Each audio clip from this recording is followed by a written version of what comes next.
പ്രിയ ദൈവജനമേ, കർത്താവായ യേശുക്രിസ്തുവിൻ്റെ നാമത്തിൽ ഏവർക്കും സ്നേഹവന്ദനം. മാറാനാഥ, അവൻ വരുന്നു. അവൻ്റെ വരവിനെപ്പറ്റി കഴിഞ്ഞ നാളുകളിൽ ഏറെ ചിന്തിക്കപ്പെട്ട ഒരു വിഷയമാണ്. കഴിഞ്ഞ നാളുകളിൽ കൺവെൻഷൻ്റെ കടശി യോഗങ്ങളിൽ കർത്താവായ യേശുക്രിസ്തുവിൻ്റെ വരവിനെപ്പറ്റി പ്രസംഗിക്കുന്ന ഒരു പതിവുണ്ടായിരുന്നു. എന്നാൽ ഇന്ന് അത് മാറി രോഗശാന്തിയും അത്ഭുതവരങ്ങളും അനുഗ്രഹങ്ങളും മാത്രമായി നാം ഒതുങ്ങി. കാരണം ഈ ലോകത്തിലെ സുഖവും ക്ഷേമവും സന്തോഷവുമാണ് നമുക്ക് മുഖ്യം. അതുകൊണ്ട് കർത്താവായ യേശുക്രിസ്തുവിൻ്റെ വരവിനെപ്പറ്റി മറന്ന ഒരു മട്ടാണ് ക്രൈസ്തവ വിശ്വാസികൾക്കെല്ലാം. കർത്താവായ യേശുക്രിസ്തു തൻ്റെ വരവിനെപ്പറ്റി കൃത്യമായിട്ട് എന്ന് വരും എന്ന് പറഞ്ഞിട്ടില്ല. എന്നാൽ യേശുക്രിസ്തുവിനെ പറ്റി, പ്രത്യേകിച്ച് തൻ്റെ ഒന്നാമത്തെ വരവിനെപ്പറ്റി കഴിഞ്ഞ നാളുകളിൽ പ്രവാചകന്മാർ പറഞ്ഞതെല്ലാം നിറവേറ്റപ്പെടുകയുണ്ടായി. ഇനിയും ഇന്ന് ലേഖന പാഠഭാഗമായിട്ട് നാം വായിച്ചു കേട്ട വെളിപ്പാട് പുസ്തകം 22-ാം അധ്യായം അതിൻ്റെ 10 മുതൽ 21 വരെയുള്ള വാക്യങ്ങളിൽ ഞാൻ വരുന്നു, ഞാൻ വേഗം വരുന്നു എന്ന് കർത്താവായ യേശുക്രിസ്തു തന്നെ പറയുകയുണ്ടായി. എന്നാൽ കൃത്യമായ കാലമോ സമയമോ ഒന്നും അവൻ പറഞ്ഞിട്ടില്ല, പുസ്തകത്തിൽ രേഖപ്പെടുത്തിയിട്ടുമില്ല. എന്നാൽ അവൻ ആരാണ്? അവൻ എന്തിനാ വരുന്നത്? അവൻ്റെ രൂപം എങ്ങനെയായിരിക്കും? അവൻ്റെ പ്രായം എങ്ങനെയായിരിക്കും? ഇതൊക്കെ നാം ഭാവനയിൽ കാണുന്നതോ അറിയുന്നതോ ഒക്കെ ഏറെ നല്ലതായിരിക്കും. കഴിഞ്ഞ നാളുകളിൽ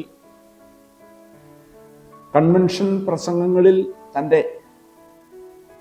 അവസാന കൺവെൻഷൻ ദിവസം അല്ലെങ്കിൽ കടശി യോഗത്തിൽ കർത്താവായ യേശുക്രിസ്തുവിൻ്റെ വരവിനെ പറ്റി പഠിപ്പിക്കുന്ന ധാരാളം ആളുകളുണ്ടായിരുന്നു. എന്നാൽ അതെല്ലാം ഇന്ന് മാറി. ഇന്ന് അനുഗ്രഹവും സൗഖ്യവും അത്ഭുതവരം ഇതൊക്കെ മതി എന്ന് നമ്മൾ തന്നെ തീരുമാനിച്ചു.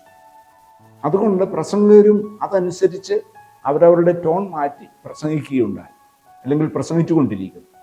ഇതാണല്ലോ യാഥാർത്ഥ്യം. കർത്താവായ യേശുക്രിസ്തുവിൻ്റെ വരവിനെ പറ്റി ചിന്തിക്കുമ്പോൾ യേശുക്രിസ്തു പറയുന്നു, ഞാൻ വരുന്നു. അപ്പോൾ എങ്ങനെയായിരിക്കും അവൻ്റെ വരവ്? അവനെ കണ്ടാൽ തിരിച്ചറിയുന്നു. അവൻ്റെ രൂപവും ഭാവവും എന്തായിരിക്കും എന്ന് നാം അറിയേണ്ടിയിരിക്കുന്നു. കർത്താവായ യേശുക്രിസ്തു തൻ്റെ രൂപത്തെപ്പറ്റിയും ഭാവത്തെപ്പറ്റിയും യോഹന്നാന് വെളിപ്പെടുത്തുകയുണ്ടായി. വെളിപ്പാട് പുസ്തകം 1-ാം അധ്യായം അതിൻ്റെ 16-ാം വാക്യത്തിൽ അവൻ്റെ മുഖം സൂര്യൻ ശക്തിയോടെ പ്രകാശിക്കുന്നത് പോലെ ആയിരുന്നു എന്ന് യോഹന്നാൻ രേഖപ്പെടുത്തുന്നുണ്ട്. അവനെ കണ്ടിട്ട് ഞാൻ മരിച്ചവനെ പോലെ ആയിത്തീർന്നു എന്നും രേഖപ്പെടുത്തുന്നു. യേശുക്രിസ്തുവിൻ്റെ തനി രൂപം താൻ കാണുന്നത് അപ്രകാരം. യേശുക്രിസ്തുവിൻ്റെ തനി രൂപം താൻ കാണുന്നത് അപ്രകാരം. അതിനു മുമ്പ് തന്നോടൊപ്പം ഭക്ഷിക്കുകയും തന്നോടൊപ്പം ഇരിക്കുകയും നടക്കുകയും ഉറങ്ങുകയും എല്ലാം ചെയ്ത ക്രിസ്തു, ആ ക്രിസ്തുവിൻ്റെ തനി സ്വരൂപമാണ് തനിക്ക് വെളിപ്പെടുന്നത്. ഇത് യേശുക്രിസ്തുവിൻ്റെ മാത്രം രൂപമല്ല. പുറപ്പാട് പുസ്തകം അതിൻ്റെ 33-ാമത്തെ അധ്യായത്തിൽ മോശ ദൈവത്തെ കാണുന്നു. താൻ കാണുന്നത് ഒരു വെളിച്ചം, അത്രമാത്രം. മോശയുടെ വലിയ ആഗ്രഹമായിരുന്നു, എനിക്ക് ദൈവത്തെ കാണാം. ദൈവം തന്നെ മോശയോട് പറയുന്നു, മോശേ, എന്നെ കണ്ട് ആരും ജീവനോടെ ഇരിക്കുകയില്ല. അതുകൊണ്ട് നിനക്കും നിന്റെ നഗ്നനേത്രങ്ങൾ കൊണ്ട്, ഈ മണ്ണിൽ നിന്നെടുത്ത ശരീരം കൊണ്ട് എന്നെ കാണുവാനായിട്ട് സാധിക്കുകയില്ല.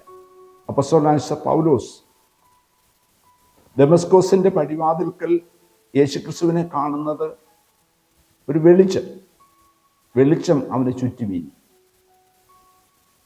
അത് ഇത്ര ശക്തിയുള്ളതായിരുന്നു, തൻ്റെ കണ്ണിൻ്റെ ഫിലമെന്റ് അടിച്ചു പോകത്തക്കവണ്ണം, കാഴ്ച നഷ്ടപ്പെടത്തക്കവണ്ണം അത്ര ശക്തിയേറിയ വെളിച്ചമായിരുന്നു. അതാണ് കർത്താവായ യേശുക്രിസ്തുവിന്റെ രൂപം എന്ന് പിന്നീട് യോഹന്നാനും സാക്ഷ്യപ്പെടുത്തുന്നത്. അപ്പോൾ അവൻ്റെ പ്രായത്തെപ്പറ്റി ചിന്തിക്കുമ്പോൾ അവൻ്റെ രൂപം അങ്ങനെയാണ്. അവൻ്റെ പ്രായത്തെപ്പറ്റി ചിന്തിക്കുമ്പോൾ ഇന്ന് നാം വായിച്ചു കേട്ട ലേഖന പാഠഭാഗത്തിൽ അവൻ അൽഫയും ഒമേഗയും ആദിയും അന്ത്യവും ഒടുക്കത്തവനും ആദ്യത്തവനുമാകുന്നു എന്ന് ഓർപ്പിക്കുക. അപ്പോൾ അവൻ്റെ പ്രായം കണക്കാക്കുക നമുക്കൊരിക്കലും ഭൂഷണമല്ല. പ്രായത്തെപ്പറ്റി ചിന്തിക്കുവാൻ പോലും നമുക്ക് കഴിയില്ല. നമുക്ക് മുമ്പേ ഉണ്ടായിരുന്നവൻ, നമുക്ക് ശേഷവും ഉണ്ടാകുന്നവൻ, ആദിയും അന്തവുമാകുന്നവൻ, അവനാകുന്നു ദൈവം. അപ്പോൾ ആ ദൈവത്തിൻ്റെ വരവ് എങ്ങനെയായിരിക്കും? എൻ്റെ ചെറുപ്പകാലത്ത് ഭക്തനായ വേട്ടമല ഫിലിപ്പോസ് ഉപദേശി ഞങ്ങളുടെ ദൈവാലയത്തിൽ ഒരു കൺവെൻഷൻ പ്രസംഗത്തിന് വന്നു. അദ്ദേഹത്തിൻ്റെ വാർദ്ധക്യത്തിലാണ് വന്നത്. അദ്ദേഹം ഒരു അനുഭവ സാക്ഷ്യം പറയുകയുണ്ടായി.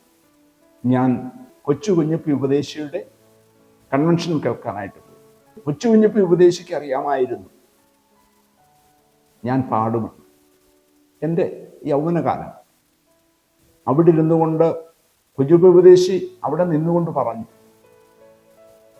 എടാ ഫിലിപ്പോസെ കറമ്പ പാടട.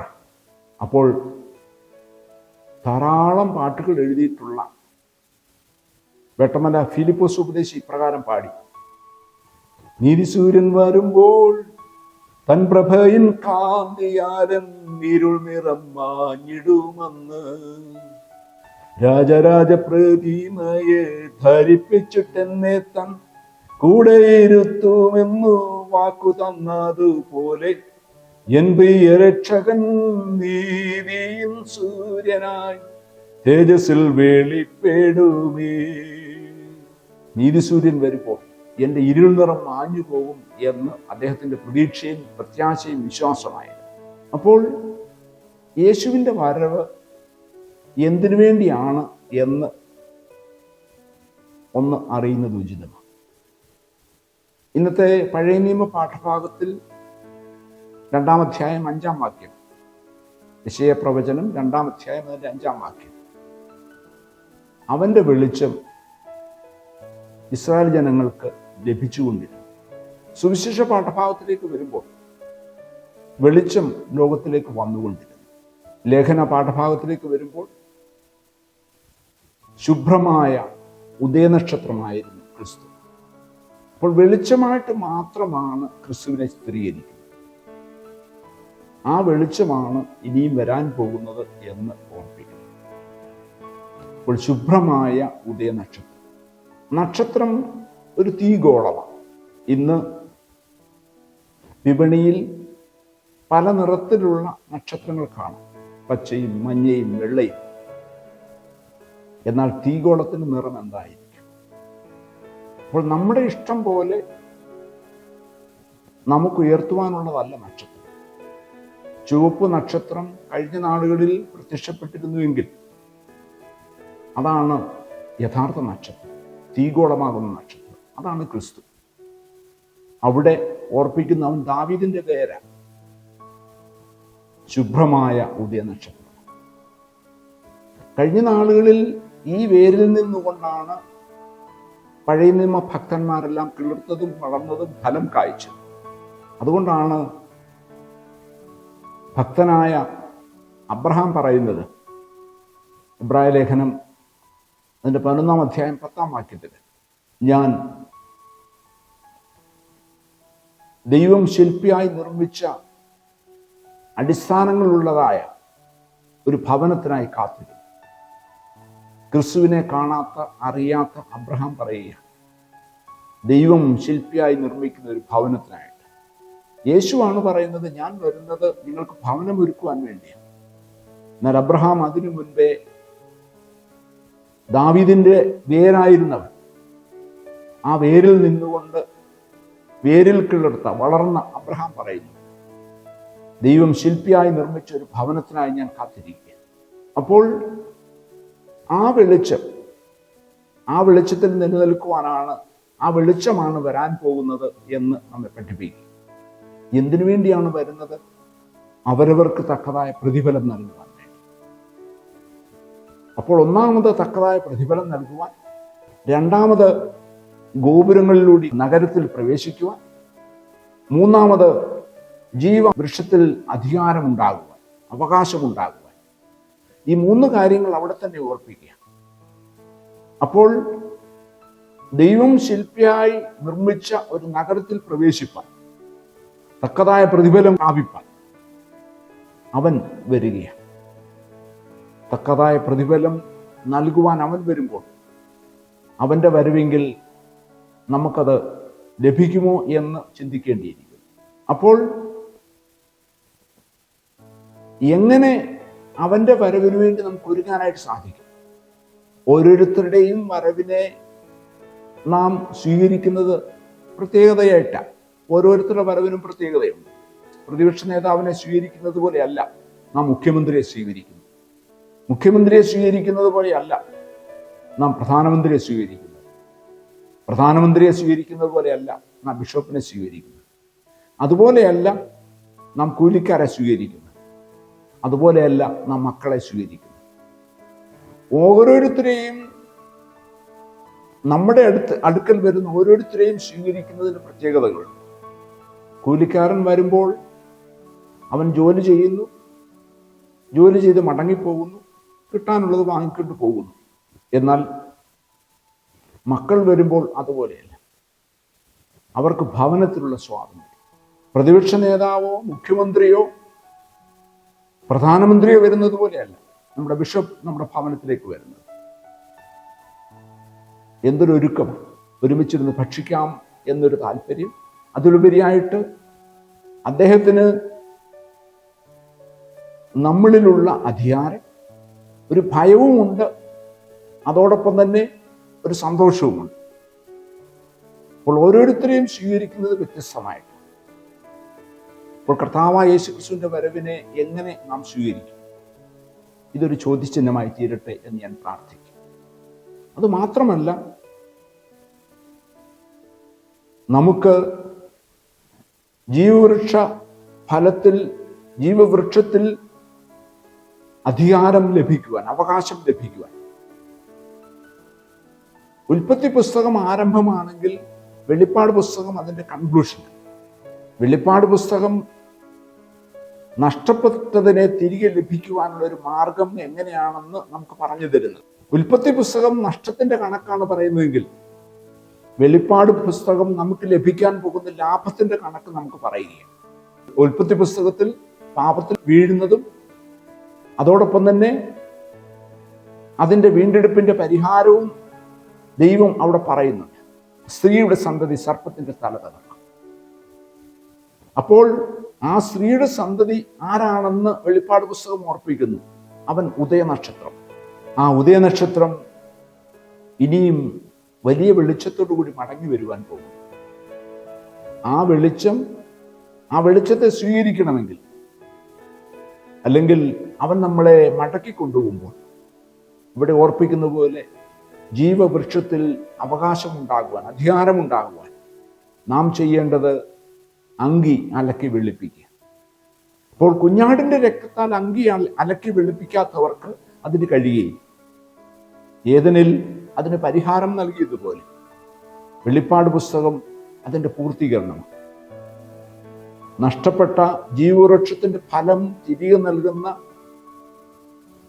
ഒരു സംഭവം വെളിപ്പാട് പുസ്തകത്തിൽ നാം കാണും. അതാണ് ക്രിസ്തു നമ്മെ പഠിപ്പിക്കുന്നത്.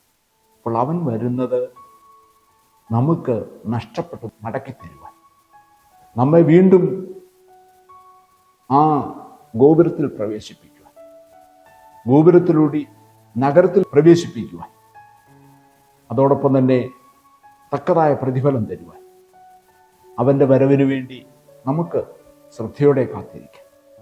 അവന്റെ വരവിനു വേണ്ടി നമുക്ക് നമ്മുടെ അങ്കി അലക്കി വെളുപ്പിക്കാം. ഇവിടെ ഓർപ്പിക്കുന്നത് പോലെ ഇരുളിനെ മാറ്റുവാൻ വേണ്ടിയാണ് അവൻ വരുന്നത്. അതായത് നമ്മുടെ പാപത്തിൻ്റെ അന്ധകാരം മാറ്റുവാൻ വേണ്ടി വെളിച്ചമാവുന്നവൻ നമ്മളിലേക്ക് വരികയാണ്. അപ്പോൾ നമ്മുടെ നഗ്നത വെളിപ്പെട്ട് വരും എന്ന് പറയുന്നത് അതുകൊണ്ടാണ്.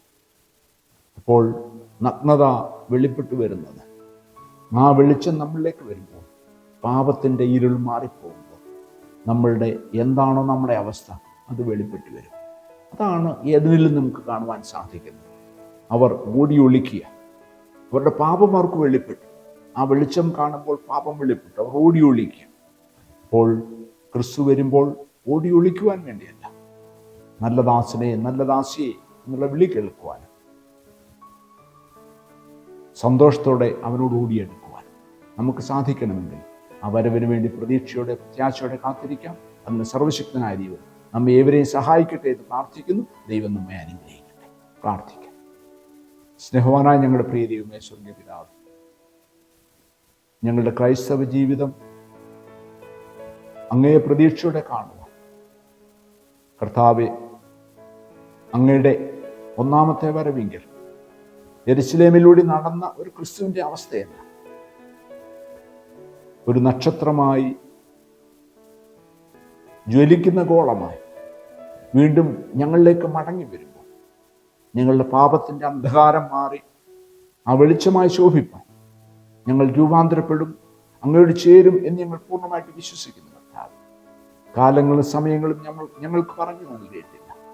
എന്നാൽ അങ്ങയുടെ വരവെങ്കിൽ പ്രതീക്ഷയോടെ കാത്തിരിപ്പാൻ, അപ്രതീക്ഷിതമായി ഏത് സമയത്തും വരും എന്നുള്ള വിശ്വാസത്തോടെ കാത്തിരിപ്പാൻ അങ്ങ് ഞങ്ങളെ ഓരോരുത്തരെയും സഹായിക്കണമേ എന്ന് പ്രാർത്ഥിക്കുന്നു. കർത്താവെ, അങ്ങയുടെ വരവെങ്കിൽ ഞങ്ങളുടെ അങ്കി അലക്കി വെളുപ്പിച്ച് ആ ഗോപുരത്തിൽ കൂടി അങ്ങയോടൊപ്പം വാഴുവാൻ, ആ നഗരത്തിൽ പ്രവേശിക്കാനുള്ള കൃപ ഞങ്ങൾക്ക് നൽകണം. സ്വർഗീയ സാന്നിധ്യം ഞങ്ങളുടെ ഒപ്പം ഉണ്ടാകണം. വചനം ശ്രവിക്കുന്ന എല്ലാവരെയും അനുഗ്രഹിക്കണം. എല്ലാം യേശുവിൻ നാമത്തിൽ തന്നെ.